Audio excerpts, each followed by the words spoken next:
Hello dear students, कैसे हैं आप सब।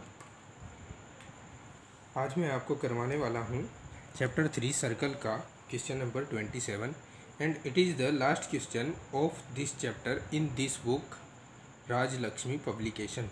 इस बुक में इस चैप्टर का यह आखिरी प्रश्न है, क्वेश्चन नंबर 27। इसमें आपसे कहा जा रहा है कि एक ऐसे वर्त की रचना कीजिए जो दो दिए हुए बिंदुओं ए एवं बी से होकर जाता है और एक दिए हुए वर्त सी को स्पर्श करता है। तो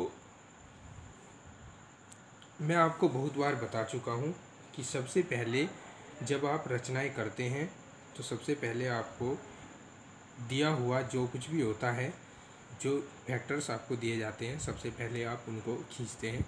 तो यहाँ पर आपको एक दिया गया है वर्त सी, तो यहाँ पर आप वर्त सी को सबसे पहले खींच लेंगे। चलिए खींच लेते हैं। तो आप स्क्रीन पर देख रहे हैं, हम यहाँ एक वर्त खींच चुके हैं।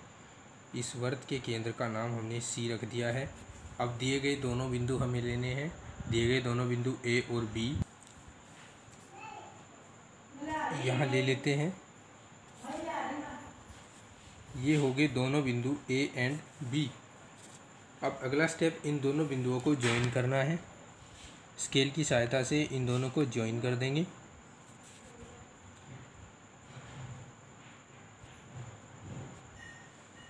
अगले स्टेप में प्राप्त हुई रेखा ए बी का समद्विभाजन करेंगे और समद्विभाजक रेखा खींचेंगे। तो चलिए कर लेते हैं इसका समद्विभाजन। तो ये समद्विभाजक रेखा आपको प्राप्त हुई है, जिसका नाम आप रख लेंगे जे एंड के।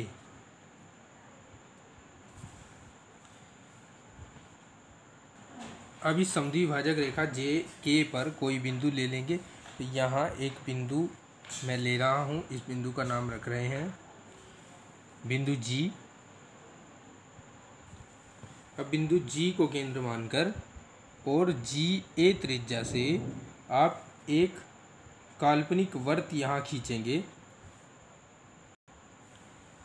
ये काल्पनिक वर्त ए और बी से होता हुआ जाएगा और दिए गए वर्त सी को दो बिंदुओं पर प्रतिच्छेद करेगा।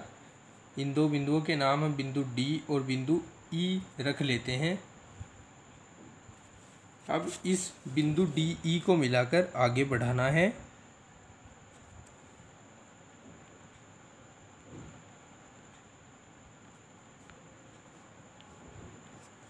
इस रेखा ए बी को भी आगे बढ़ा लेना है।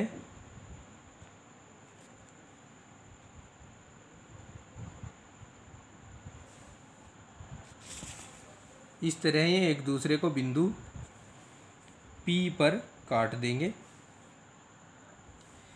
अब PC को मिलाना है और मिलाकर PC का लंबार्धक करना है। ये PC को हमने मिला लिया। अब PC का लंबार्धक हम करने वाले हैं, तो चलिए कर लेते हैं लंबार्धक।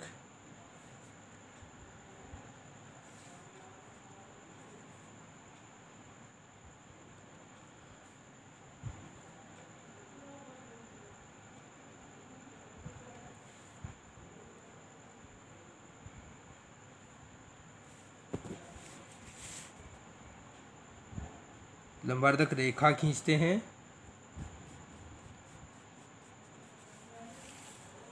तो अब यहाँ आप इस PC के बीच में एक बिंदु क्याऊ प्राप्त करते हैं। क्याऊ को केंद्र मानकर और क्याऊ P त्रिज्या से आप एक काल्पनिक अर्धवर्त बना देते हैं।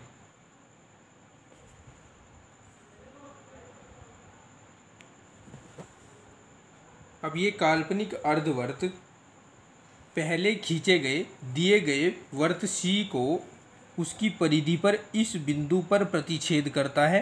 आप देख सकते हैं इस बिंदु का नाम आप बिंदु नेक्स्ट इसके इस सीरीज का डी सीरीज का नेक्स्ट बिंदु होगा F, इसका नाम आप F रख देंगे।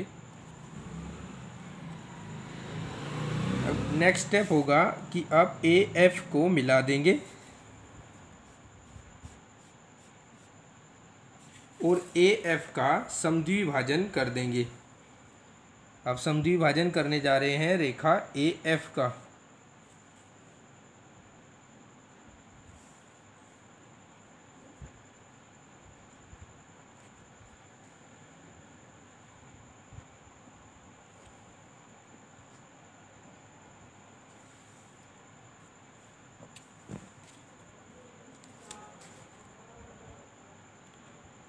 समद्विभाजक रेखा खींचेंगे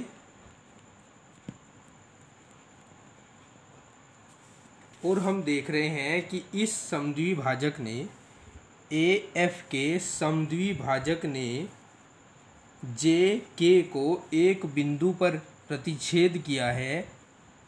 इस बिंदु का नाम हम बिंदु एम रख रहे हैं। अब आपको बिंदु एम को केंद्र मानना है और एफ एम त्रिज्या लेकर, फिर से सुन लीजिए, बिंदु एम को केंद्र मानना है और एफ एम त्रिज्या लेनी है और आपको यहाँ खींच देना है अभीष्ट वर्त, जो दिए हुए बिंदुओं ए और बी से होकर जाएगा और दिए गए वर्त सी को स्पर्श करेगा।